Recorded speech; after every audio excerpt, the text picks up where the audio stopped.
Bonjour à tous. Alors comme promis et pour répondre à la question de Christian, voici les différentes étapes qui ont permis la mise en place d'un nouveau carré potager. Alors pourquoi une nouvelle zone? La toute première installation avant la définitive, la fabrication, comment le remplir, les avantages et donc le coût du matériel. Bon, janvier et février, c'est quand même le bon moment pour passer à l'action. Alors bonne vidéo! En 2022, j'avais besoin de plus de place, notamment pour cultiver plus de pommes de terre, et j'ai donc squatté cette zone assez bien ensoleillée le matin. J'ai recouvert de compost les pommes de terre posées sur la pelouse, et cela a très bien fonctionné. Donc après la récolte en juin, j'ai trouvé utile de conserver cet espace pour y implanter des physalis. Donc pour bien contenir cette petite butte, j'ai acheté, vite fait, 3 poutres de pin que j'envisageais de poser. Parce qu'en fait, j'avais une petite pente et je voulais éviter que la terre glisse. Et aussi, je voulais garder accessible l'arrivée d'eau qui me sert en cas de besoin pour un arrosage automatique.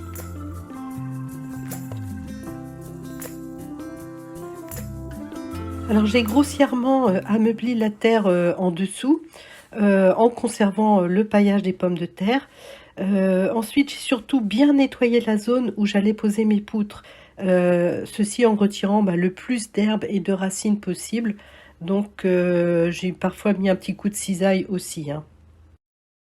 Ensuite, j'ai rajouté de la terre qui traînait dans un bac et puis du compost que j'avais en stock. Alors j'étais assez pressée parce que le lendemain, la SNHF venait visiter le jardin et je voulais que cet endroit soit assez propre.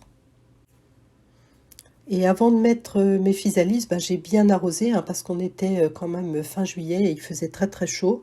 Donc il fallait que la terre soit bien imprégnée d'eau pour que les physalis puissent reprendre correctement. Ce qui a été le cas d'ailleurs.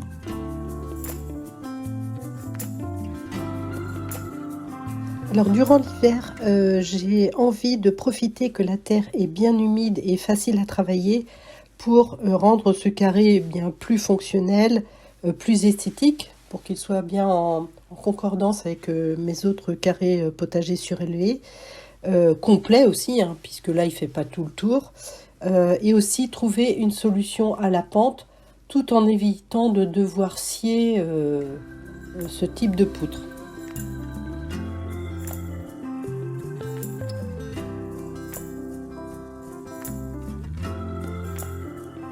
Donc on a rapidement décidé d'élargir le carré pour venir à l'aplomb de la poutre du bas, qui fait 1,20 m de long, 20 cm de hauteur et 10 cm de large. Donc par chance, le dénivelé correspondait à peu près à 20 cm. Donc il fallait enterrer une partie de cette poutre pour pouvoir poser ensuite une seconde poutre dessus. Au fur et à mesure que l'on creusait, il fallait vérifier le niveau et la corde tendue nous aidait à rester droit. Du côté du grillage, il fallait aussi ajuster le niveau et retirer le plus de racines possible car à cet endroit, il y a beaucoup d'orties.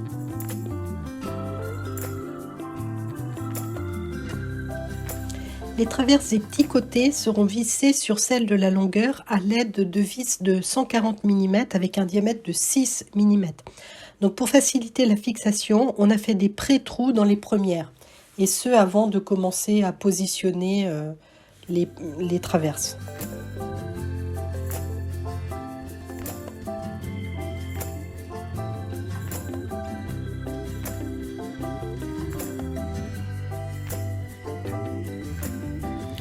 Alors il a fallu faire plusieurs essais en ajustant la terre sous les traverses et en mesurant le niveau régulièrement pour arriver à tout mettre d'équerre pour enfin procéder au vissage des traverses.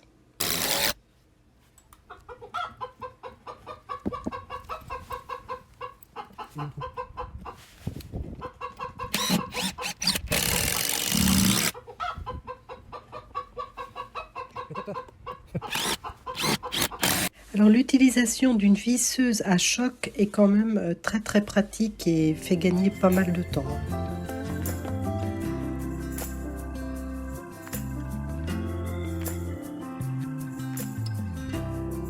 Alors en premier, j'ai posé un grillage au fond. Alors ça, c'est pour limiter l'éventuelle arrivée de taupes ou de rats-aux-pieds dans mon carré. Bon, ensuite, j'ai mis des branchages qui peuvent faciliter le développement du mycélium et stocker aussi un peu l'eau, hein, dans une certaine mesure. Ensuite, j'ai mis des feuilles mortes que j'avais gardées dans des sacs.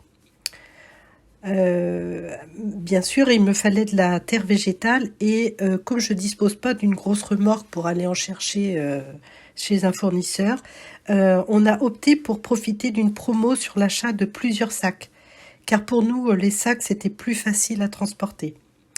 Donc en fait, ça m'est revenu à 4 € le sac de terreau universel.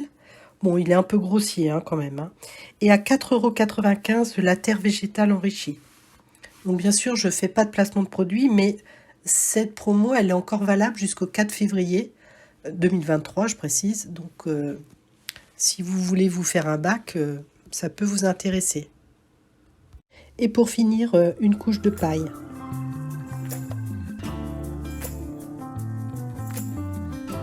Pour information, je vous récapitule le matériel dont j'ai eu besoin pour faire ce bac sur un terrain légèrement en pente. Hein. Bien sûr, à vous d'adapter en fonction de la taille du bac que vous voudrez construire. Alors pour moi, les avantages à cultiver en bac surélevé sont assez nombreux. Donc en premier, je trouve que c'est très ergonomique car la terre est moins basse et on peut plus facilement surveiller et cultiver nos légumes. Deuxièmement, vous choisissez votre sol. Et si par exemple la terre de votre jardin est difficile à travailler ou à rendre fertile, c'est quand même une bonne solution. Troisièmement, la terre va rester légère et non compactée par d'éventuels piétinements. En quatrième avantage, eh bien, on maîtrise beaucoup mieux l'arrivée des mauvaises herbes et d'éventuels ravageurs. Ensuite, en cinquième, je dirais que le côté surélevé permet quand même de cultiver en hiver, car, comme vous l'avez vu, hein, c'est un peu la gadoue. Là, avec le bac, la terre, elle n'est pas saturée d'eau. Hein. Donc, on peut cultiver et on peut mettre par-dessus des châssis ou autres. Hein. Et en été, bien sûr, on peut imaginer que le bac va s'assécher un petit peu plus rapidement que la pleine terre.